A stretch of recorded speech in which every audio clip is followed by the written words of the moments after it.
আসসালামু আলাইকুম প্রিয় দর্শক, মাই লাভ মিনি কিচেন জার্মানি থেকে আপনাদের জন্য নিয়ে আসলাম ভীষণ মজাদার ফ্রেঞ্চ ফ্রাই রেসিপি। তো ফ্রেঞ্চ ফ্রাইগুলো দেখুন কতটা সুন্দর আর কতটা লোভনীয় লাগছে। এই ফ্রেঞ্চ ফ্রাইগুলো বানানো কিন্তু একেবারেই সহজ।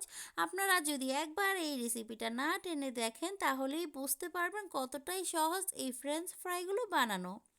তো চলুন ফ্রেঞ্চ ফ্রাইগুলো কিভাবে বানালাম আপনাদেরকে দেখিয়ে দিচ্ছি। প্রথমে আমরা 3টে আলু ছুলে পরিষ্কার করে ধুয়ে নিয়েছি, তারপরে এরকম একটা কাটারের সাহায্যে আমরা কেটে নিচ্ছি। তো আপনাদের যাদের কাছে কাটার নেই তারা কিন্তু বটি দিয়ে আরও সুন্দর করে পাতলা পাতলা করে কেটে নিতে পারবেন। দেখতে পাচ্ছেন ঠিক এরকম পাতলা করে আমি কেটে নিয়েছি। তো আপনারা বটি দিয়ে আরও বেশি পাতলা করে কাটতে পারবেন। যত বেশি পাতলা হবে তত বেশি ভালো হবে। তো আমি এগুলোকে এখন পানি দিয়ে ধুয়ে ঝরিয়ে নিয়েছি পানিগুলোকে। এখন আমি এগুলোকে তাওয়ালের উপরে একটা একটা করে বিছিয়ে রেখে দিয়ে তারপরে পানিগুলোকে মুছে নিব, জাস্ট একটু শুকিয়ে নিব আর কি, যাতে করে এর গায়ে কোনো এক্সট্রা পানি না থাকে। তো পানিগুলো মুছে নেওয়ার পরে আমি প্লেটে তুলে নিয়েছি, তারপরে আপনাদেরকে দেখিয়ে দিব এখন আমি এগুলো দিয়ে কিভাবে মানে স্টিকগুলো বানাবো যে ফ্রেঞ্চ ফ্রাইয়ের। তো ফ্রেঞ্চ ফ্রাই বানানোর জন্য এইভাবে করে দেখুন কতটা সহজ। এই শাঁসলি স্টিকগুলোর মধ্যে এখন আমরা এক এক করে গেঁথে নিব, জাস্ট এই মাথা থেকে ওই মাথা, জাস্ট এভাবে সেলাই করার মতো আর কি, যেভাবে আমরা সেলাই করি ঠিক এরকম এই দিক দিয়ে ঢুকাবো। জাস্ট এক মাথা থেকে ঢুকিয়ে আরেক মাথা দিয়ে ঢুকাবো, দুইটা মাথা ঢুকিয়ে দিলে হয়ে যাবে। এখন এটা একটু ঘুরিয়ে দিব, এভাবে করে ঘুরিয়ে ঘুরিয়ে লাগিয়ে নিতে হবে সব কয়টাকে। মানে আপনারা কিন্তু এটা দেখলেই বুঝতে পারবেন কিভাবে কাজটা করেছি। একটা এইদিকে একটা ওইদিকে এইভাবে করে দিয়ে দিয়েছি, তাতে করে কিন্তু সুন্দর একটা ডিজাইন চলে এসেছে। মানে দেখতে এতটাই সুন্দর লেগেছে আর খেতে তো অনেক মজাদার হয়েছে।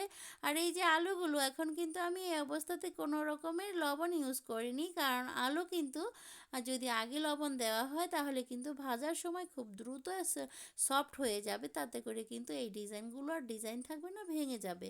সেই জন্য লবণ ছাড়াই কিন্তু এই কাজটা করে নিতে হবে। তো আমি কিন্তু এক এক করে সবগুলো সুন্দরভাবে গেঁথে নিচ্ছি। দেখুন আমি কিন্তু প্রায় অনেকগুলো গেঁথে নিয়েছি, সবগুলো দেখাতে গেলে অনেক দেরি হবে। দেখুন কতটা সুন্দর লাগছে। ঠিক এইরকম করে আপনারাও কিন্তু গেঁথে নিতে পারবেন, এই দিকে করে ওই দিকে করে ঘুরিয়ে ঘুরিয়ে দিলেই এরকম সুন্দর হয়ে যায়। অনেক সহজ একটা জিনিস।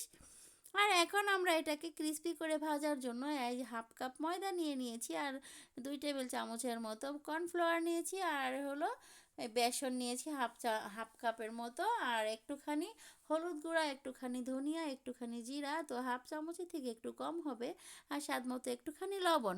সব কিছু একসাথে দিয়ে এগুলোকে ভালো করে মিশিয়ে নিব। মিশিয়ে নিয়ে এর মধ্যে অল্প একটু পানি দিব, দিয়ে জাস্ট আমরা যে বেগুনি ভাজি ঠিক ওই রকম বা তার থেকে একটু পাতলা করে গুলিয়ে নিব। জাস্ট এটা, আর দেখার কিছু নাই। তো আমি আর কি গুলিয়ে নিয়েছি। আর লবণটা অবশ্যই চেক করে নেবেন। আর এখানে আপনারা চাইলে কিন্তু অবশ্যই মরিচের গুঁড়া ইউজ করতে পারবেন। আমার বাচ্চারা ঝাল খেতে পারবে না, এই জন্য আমি মরিচটা স্কিপ করে দিয়েছি।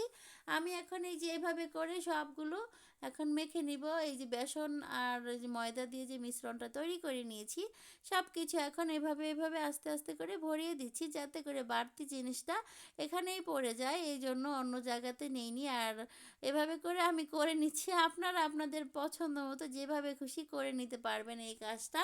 তো আমি এভাবে করে নিলাম। এখন এগুলোকে একটু ঝরতে দিয়েছি, মানে অতিরিক্ত এক্সট্রা যে বেসনগুলো থাকবে এর গায়ে যাতে মানে বাকিটা যাতে পড়ে যায় নিচে, সেই জন্য এভাবেই আমি রেখে দিলাম। আর এখন এই যে একটা ফ্রাই প্যানের মধ্যে একটু তেল দিয়ে এগুলোকে আমি উল্টিয়ে পাল্টিয়ে ভেজে নিব।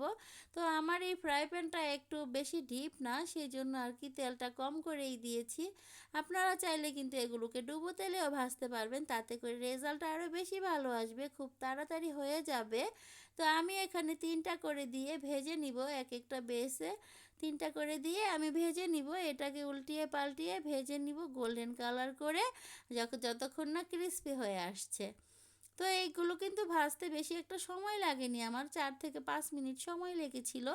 এইভাবেই কিন্তু ভাজা হয়ে গেছে। আর এইদিকে খেয়াল রাখতে হবে যাতে পুড়ে না যায়, উল্টিয়ে পাল্টিয়ে রাখতে হবে, কারণ পুড়ে গেলে জিনিসটা কিন্তু খেতে ভালো লাগবে না, দেখতেও ভালো লাগবে না। ঠিক উল্টিয়ে পাল্টিয়ে সুন্দর একটা কালার আসা পর্যন্ত আমরা ভেজে নিব মিডিয়াম হিটে, অনেক হাই হিটেও ভাজবো না আর একেবারে লো হিটেও ভাজবো না, মিডিয়াম করে রেখে দিয়ে আমি ভেজে নিচ্ছি। দেখুন এরকম উল্টিয়ে পাল্টিয়ে 5 মিনিট পরে আমাদের এগুলো কিন্তু ভাজা হয়ে গেছে।